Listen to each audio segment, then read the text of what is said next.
Have you ever felt lonely even while surrounded by people? Like everyone sees you, but no one truly knows you? This video isn't about being alone. It's about the hidden psychology of people who have no friends, the silent pain they carry, the strength they develop, and the truth no one ever talks about. There is a kind of loneliness that doesn't announce itself. It doesn't cry out for attention. It doesn't always look sad. It's quiet, invisible. It hides behind productivity, behind humor, behind the casual sentence, "I'm just busy lately." But deep inside, there's a dull ache that never truly leaves. This isn't the loneliness of being physically alone. It's the loneliness of realizing that no one really knows you. That if you disappeared for a while, most people wouldn't notice. At least not right away. That if something incredible happened, or something devastating, you wouldn't know who to tell. It's the kind of silence that grows slowly. Not dramatic, not desperate, just constant. And over time, it begins to change you. It changes the way you think, the way you see yourself, the way you move through the world. People often assume that those who have no friends are cold, antisocial, or uninterested in others. But that assumption is usually wrong. Often, it's the opposite. Many people without friends feel too deeply. They observe too closely. They notice every shift in tone, every hesitation, every smile that doesn't reach the eyes. They pick up on emotional undercurrents most people miss. And after a while, they retreat. Not because they hate people, but because connection begins to feel unsafe. From a psychological perspective, prolonged loneliness changes the brain. When human beings go too long without social bonds, the brain begins to interpret isolation as a threat. Neuroscience shows that loneliness activates the same brain regions associated with physical pain. That's why loneliness doesn't just hurt emotionally, it hurts physically. Heart rate increases, sleep becomes lighter, anxiety rises. The mind begins scanning for danger even where none exists. Because for most of human history, isolation wasn't just uncomfortable. It was deadly. We evolved in tribes. To be alone was to be unprotected. Yet today you can be surrounded by people, online, at work, in crowds, and still feel utterly unseen. Because attention is not connection, and validation is not intimacy. There's a difference between being noticed and being understood, and that difference is something people without friends understand deeply. Very rarely does someone wake up one day and decide, "I don't need anyone." Loneliness usually forms slowly, through small disappointments that accumulate over years. You share something personal and someone laughs. You trust someone with a secret, and they use it against you. You try to explain who you are, but feel misunderstood. And eventually, your brain learns a lesson. It's safer not to try. So you stop reaching out. You stop initiating. You stop expecting. You tell yourself you prefer solitude. And for a while, you might even believe it. Solitude can feel peaceful. It offers control, creates distance from pain. But after enough time, solitude stops healing and starts haunting, because humans are wired for connection. Even the most independent soul still longs to be seen, mirrored, felt by another presence. And when that doesn't happen for years, something subtle begins to shift inside. Your inner dialogue grows louder.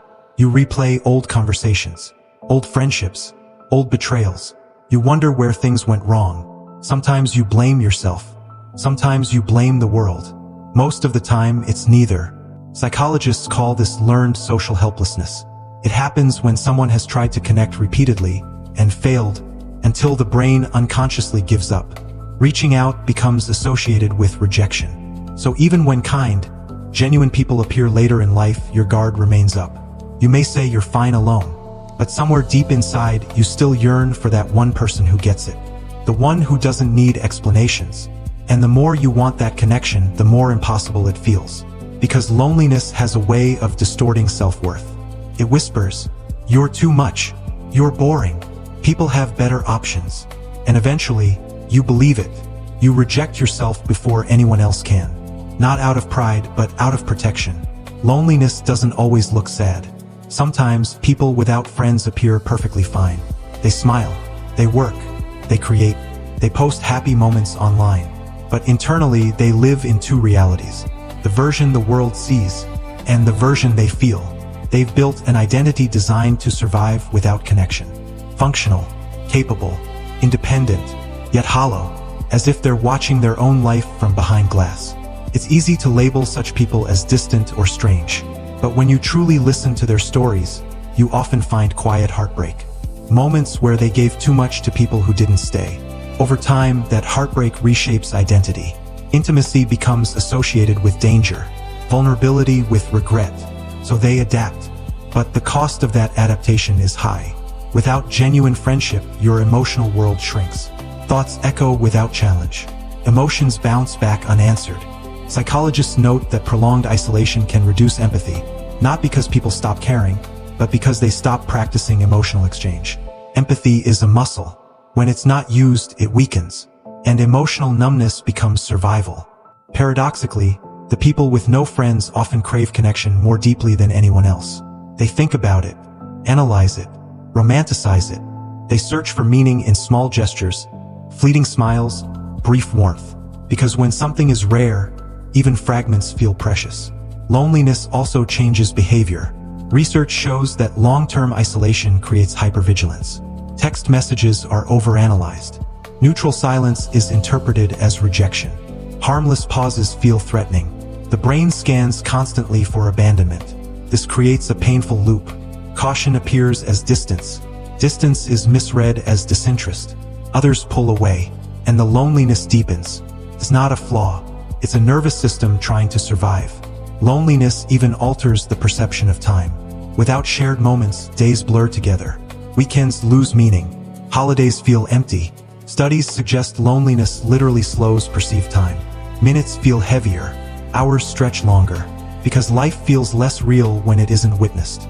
Yet within this silence, something powerful can emerge. Solitude, when chosen consciously, can transform. Many of history's most insightful thinkers spent long stretches alone. The difference lies here. Chosen solitude heals. Forced solitude hardens. One reconnects you with yourself. The other convinces you that you don't deserve connection. And many people without friends exist somewhere between the two. They say, "I like being alone," but deep down they miss effortless laughter, warm silence, being understood without performance. Friendship isn't just socializing. It's a mirror. Without reflection, identity becomes blurry. You begin to feel unreal, invisible, unwitnessed. And yet, beneath this pain, exists extraordinary empathy. Those who know invisibility tend to notice others. They check in quietly. They sense exclusion. They understand absence. Perhaps that's the paradox. People with no friends often make the deepest ones. If someone is willing to see them first, eventually, a quiet realization arrives. Waiting to be found isn't enough. Healing begins with remembering who you were before the silence. Because connection grows where self-trust exists. If you believe your voice doesn't matter, you'll silence yourself. If you believe your needs are a burden, you'll hide them. And the cycle continues. Unseen, unheard, unspoken. Many lonely people carry childhood echoes. Being sensitive, being quiet, being different. They wore that difference like armor. Pretended it didn't hurt. But difference isn't the problem. The meaning attached to it is. When misunderstanding becomes identity, self-erasure follows. Avoidance becomes safety. Safety becomes loneliness.